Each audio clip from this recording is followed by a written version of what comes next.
नमस्कार। कोरोना के खिलाफ देश आज फिर एक बहुत बड़ी लड़ाई लड़ रहा है। कुछ सप्ताह पहले तक स्थितियां संभली हुई थी और फिर एक कोरोना की दूसरी वेव तूफान बनकर आ गई। जो पीड़ा आपने सही है, जो पीड़ा आप सह रहे हैं, उसका मुझे पूरा एहसास है। जिन लोगों ने बीते दिनों में अपनों को खोया है, मैं सभी देशवासियों की तरफ से उनके प्रति संवेदनाएं व्यक्त करता हूं। परिवार के एक सदस्य के रूप में मैं आपके दुख में शामिल हूं। चुनौती बड़ी है, लेकिन हमें मिलकर अपने संकल्प, अपने हौसले और तैयारी के साथ इसको पार करना है।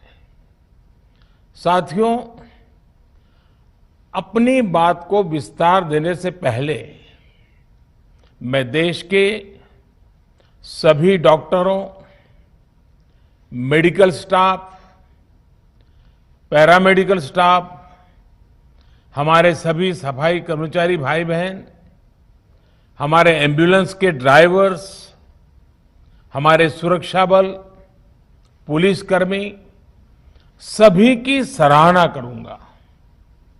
आपने कोरोना की पहली वेव में भी अपना जीवन दांव पर लगाकर लोगों को बचाया था। आज आप फिर इस संकट में अपने परिवार, अपने सुख, अपनी चिंता छोड़कर दूसरों का जीवन बचाने में दिन रात जुटे हुए हैं। साथियों, हमारे शास्त्रों में कहा गया है, त्याज्यम न धैर्यम विदुरेऽपि काले, अर्थात कठिन से कठिन समय में भी हमें धैर्य नहीं खोना चाहिए। किसी भी परिस्थिति से निपटने के लिए हम सही निर्णय लें, सही दिशा में प्रयास करें, तभी हम विजय हासिल कर सकते हैं। इसी मंत्र को सामने रखकर आज देश दिन रात काम कर रहा है। बीते कुछ दिनों में जो फैसले लिए गए हैं, जो कदम उठाए गए हैं, वो स्थिति को तेजी से सुधारेंगे। इस बार कोरोना संकट में देश के अनेक हिस्से में ऑक्सीजन की डिमांड बहुत ज्यादा बढ़ी है। इस विषय पर तेजी से और पूरी संवेदनशीलता के साथ काम किया जा रहा है। केंद्र सरकार, राज्य सरकारें, प्राइवेट सेक्टर, सभी की पूरी कोशिश है कि हर जरूरतमंद को ऑक्सीजन मिले। ऑक्सीजन प्रोडक्शन और सप्लाई को बढ़ाने के लिए भी कई स्तरों पर उपाय किए जा रहे हैं।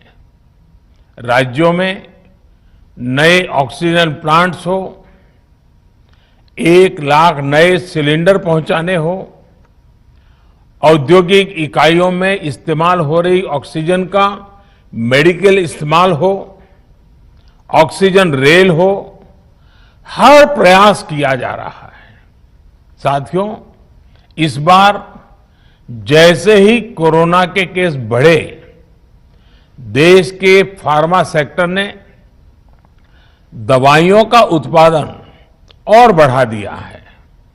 आज जनवरी फरवरी की तुलना में देश में कई गुना ज्यादा दवाइयों का प्रोडक्शन हो रहा है।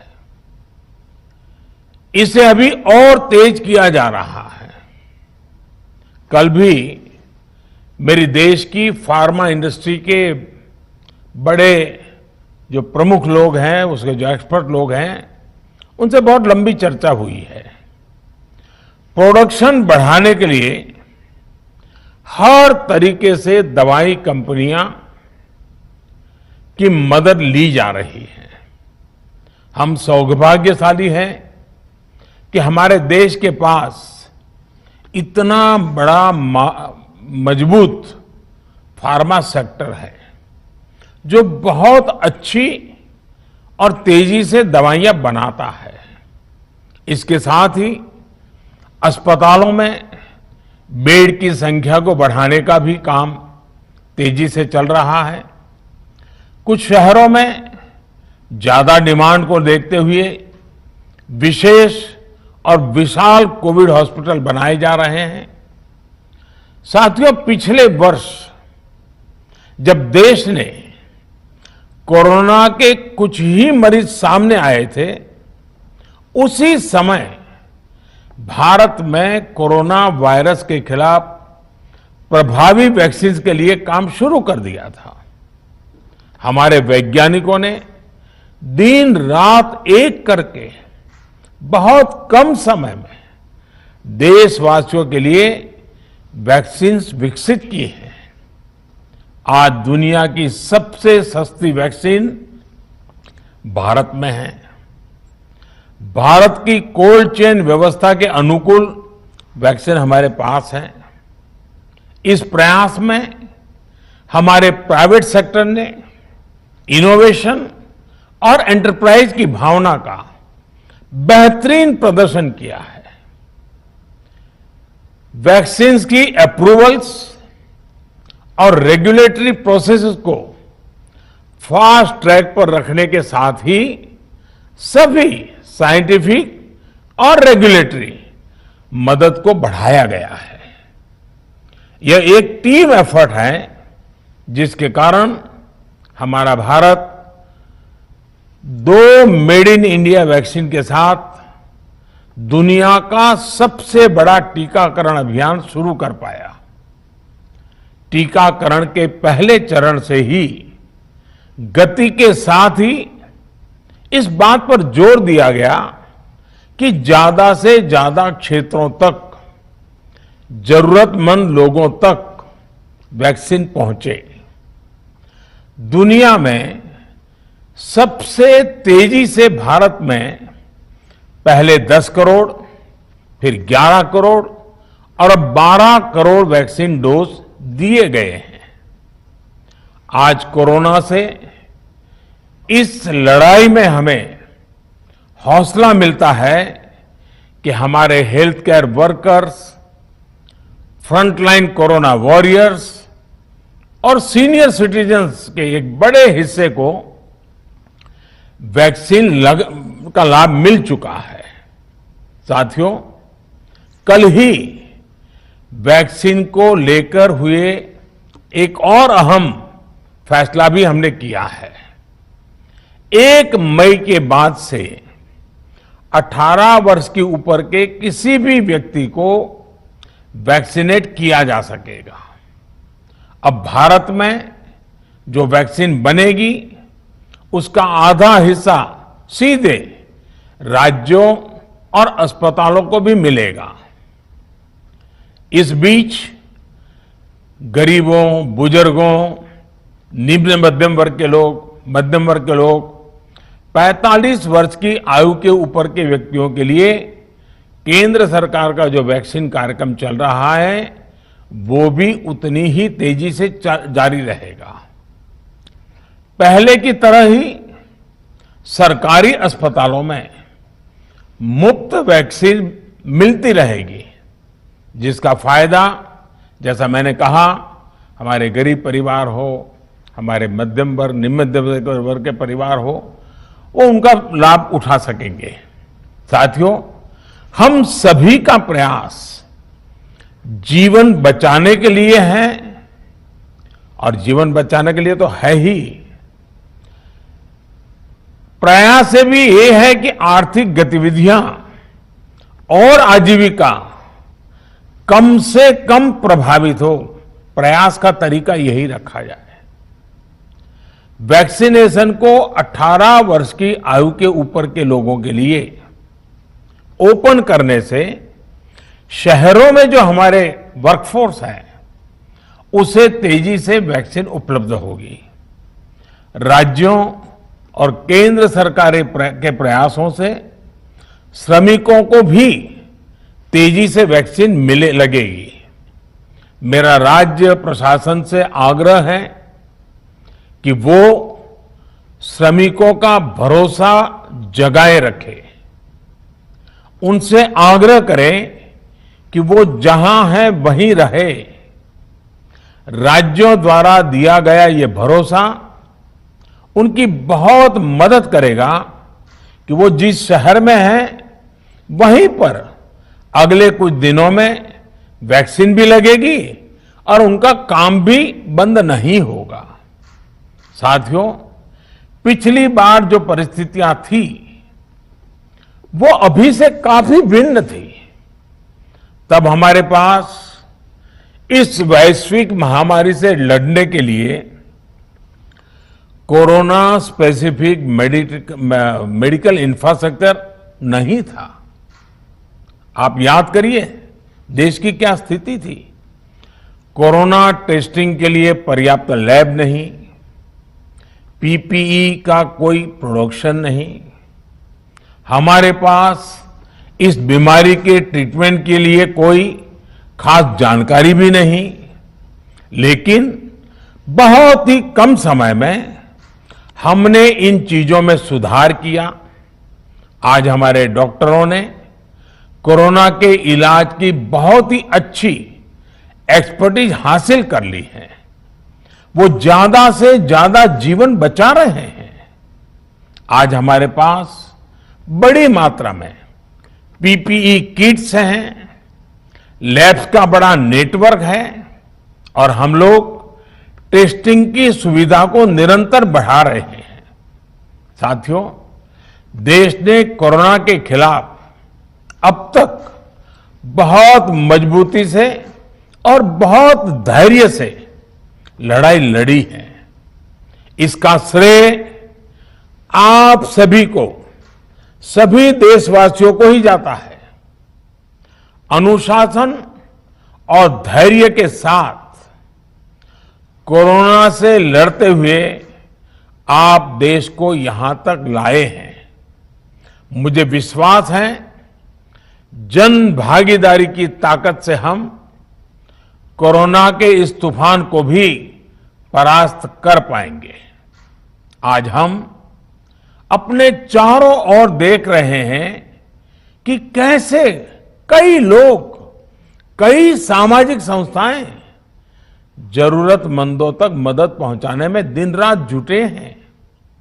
दवाई पहुंचाना हो, खाने या रहने की व्यवस्था करनी हो, लोग पूरे मनोयोग के साथ काम कर रहे हैं।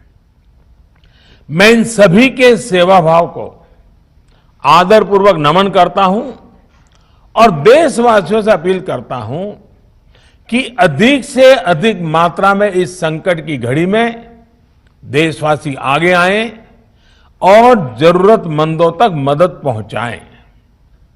समाज के पुरुषार्थ और सेवा के संकल्प से ही हम ये लड़ाई जीत पाएंगे। मेरा युवा साथियों से अनुरोध है कि वो अपनी सोसाइटी में, मोहल्ले में, अपार्टमेंट्स में छोटी छोटी कमेटियां बनाकर कोविड अनुशासन पालन करवाने में मदद करें। हम ऐसा करेंगे तो सरकारों को न कभी कंटेनमेंट जोन लगाने की जरूरत पड़ेगी, न कर्फ्यू लगाने की जरूरत पड़ेगी और लॉकडाउन का तो सवाल ही नहीं उठता है, आवश्यकता ही नहीं पड़ेगी। स्वच्छता अभियान के समय देश में जागरूकता फैलाने के लिए मेरे बाल मित्रों ने बहुत मदद की थी। छोटे छोटे बालक 5वीं, 7वीं, 8वीं, 10वीं में पढ़ने वाले, उन्होंने घर के लोगों को समझाया था, मनाया था। उन्होंने बड़ों को भी स्वच्छता का संदेश दिया था। आज मैं फिर अपने बाल मित्रों से एक बात विशेष तौर पर कहना चाहता हूं। मेरे बाल मित्र, घर में ऐसा माहौल बनाइए कि बिना काम, बिना कारण घर के लोग घर से बाहर न निकले। आपकी जीत बहुत बड़ा परिणाम ला सकती है।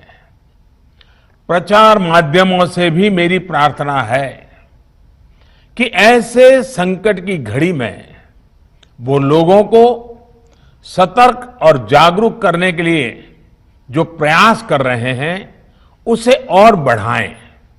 इसके साथ ही इसके लिए भी काम करें कि डर का माहौल कम हो सके, लोग अफवाह और भ्रम में न आए। साथियों, आज की स्थिति में हमें देश को लॉकडाउन से बचाना है। मैं राज्यों से भी अनुरोध करूंगा कि वो लॉकडाउन को अंतिम विकल्प के रूप में ही इस्तेमाल करें। लॉकडाउन से बचने की भरपूर कोशिश करनी है और माइक्रो कंटेनमेंट जोन पर ही ध्यान केंद्रित करना है। हम अपनी अर्थव्यवस्था की सेहत भी सुधारेंगे और देशवासियों की सेहत का भी ध्यान रखेंगे। साथियों, आज नवरात्रि का आखिरी दिन है।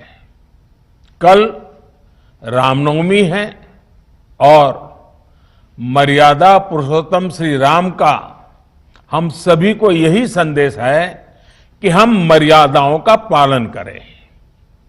कोरोना के इस संकट काल में कोरोना के बचने के जो भी उपाय है, कृपया करके उनका पालन 100% करिए।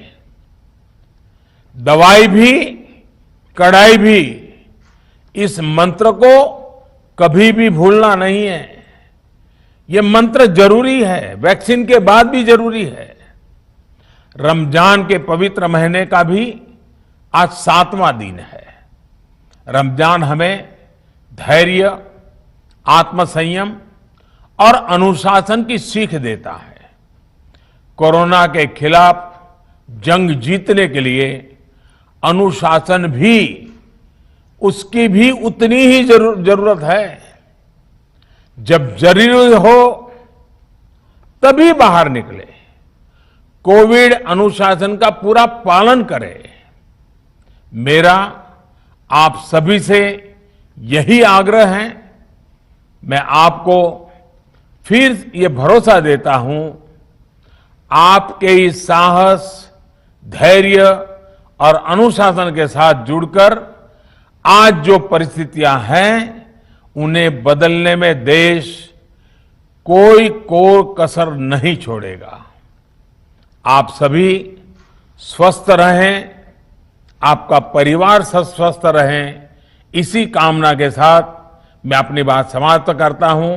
आपका बहुत बहुत धन्यवाद।